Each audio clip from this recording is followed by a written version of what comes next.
What's going on, y'all? Machiavelli Mills TV. So look, y'all, Paul George has just recently signed with the Philadelphia 76ers to play alongside Tyrese Maxey and Joel Embiid, and I think he is a great addition to that team.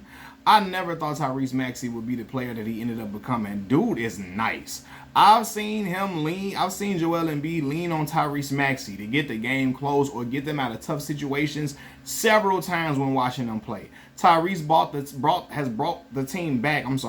Several times when they've been down double digits. I see Tyrese go to work.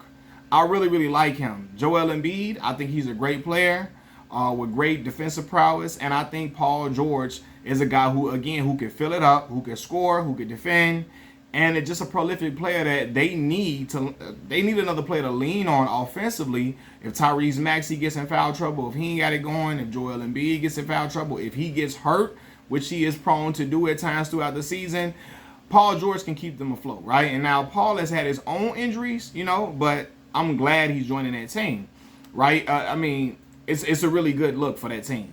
But all in all, a lot of people are asking the question, now that he's departed from the LA Clippers, right? Was his time in LA a failure? Him and Kawhi Leonard, was their tenure in LA a failure? And I want to answer that with a question. Does a bear boo-boo in the woods, y'all?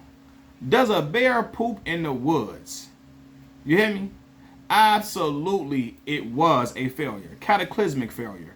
Why? Well, for one, they gave up, when I say they, the LA Clippers gave up Shai Gilgeous-Alexander, Danilo Gallinari, 5 first-round picks, 2 pick swaps to get Paul George, right? And what did they get? What did they get them? No championships at all. All they got them was national TV time, more talks on, these sports debate shows. It got them some better publicity and kept their name relevant.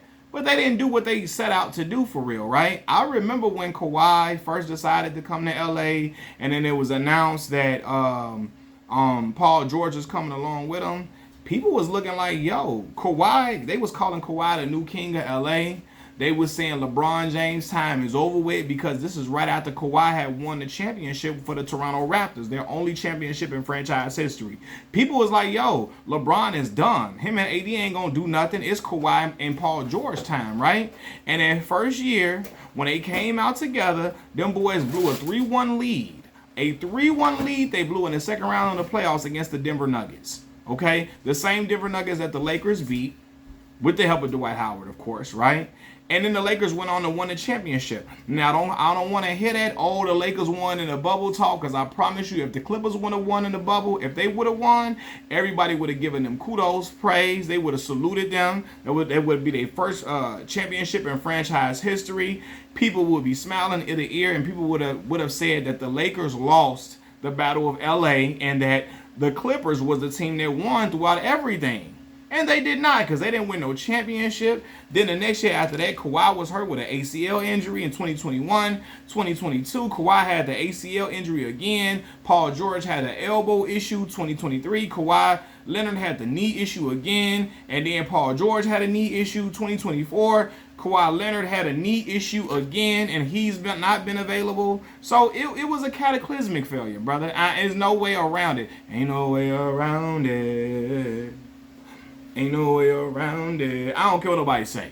I don't care. I know a lot of y'all don't want to hear that. You know what I mean? But it is what it is, man. It was a failure. The goal was not national relevancy. It's for them to win a championship.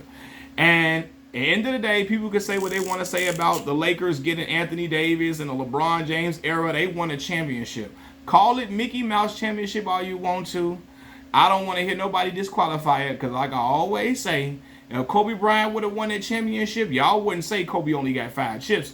Y'all would say he got 6, right? If Michael Jordan would have won that championship in a bubble, y'all wouldn't say he only got 6 championships. Y'all would say 7. Y'all wouldn't say we don't count that bubble championship. Y'all wouldn't say we don't count that bubble championship for Kobe and Mike. So cut it out, right? Lakers won a chip. Regardless of how you feel about it, they added another banner.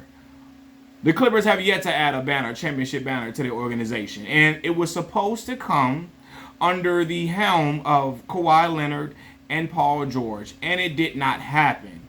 So yes, it was a failure, especially the way the media was ready to hail them king and the way people were ready to crown Kawhi Leonard as the best player in the league over LeBron James, and the way everybody wanted to say, oh, it's their time, they up next, and they got this and they got that. No, it was a failure. And it's very interesting to see what will happen going forth. Can Kawhi Leonard stay healthy with the Clippers? I believe I saw a report they was seeking out somebody I think that's really, really nice. I forget who it was right now. But if I remember, as we get more updates, I'm going to do some more videos on it. But I just wanted to let y'all know, yes, it was a failure, y'all. Especially in that game when they went up 3-1 and they lost. That was crazy. Kawhi Leonard, Paul George played terrible throughout that series when they was down. When they were up 3-1, Paul George played terrible the rest of the way. Kawhi Leonard had a horrible game, Game 7, terrible. And so did Paul George, to the point they was calling him way off P, right? I think both of those individuals are still very good players, very, very good players. It's a matter of being available, especially for Kawhi Leonard. At this point, I would rather have Paul George than Kawhi Leonard, because at least Paul gonna get hurt, but he gonna be healthy, more healthy than Kawhi, and again, I still believe that he's still a very good player. I mean, Kawhi too, very, very great players. They're great players, but availability, and Paul George has been available more, and yeah, you put them alongside a guy who's also injury prone in Joel Embiid, but I think that if one of them get hurt, I don't think both of them will get hurt at the same time. Knock on wood, but we shall see, man. But yes, the LA Clippers, Kawhi Leonard and Paul George era was terrible, especially when they went and added Russell Westbrook, James Harden. They had a mega team over there too. And still could not get the job done. Where is Clipper Darrell at? Put Clipper Darrell on the phone, him and Marcellus Wiley. Get both of them on the horn. I want to talk to them brothers. Because, boy, Clippers gonna clip. Machiavelli Mills TV, I'm out, y'all. Peace.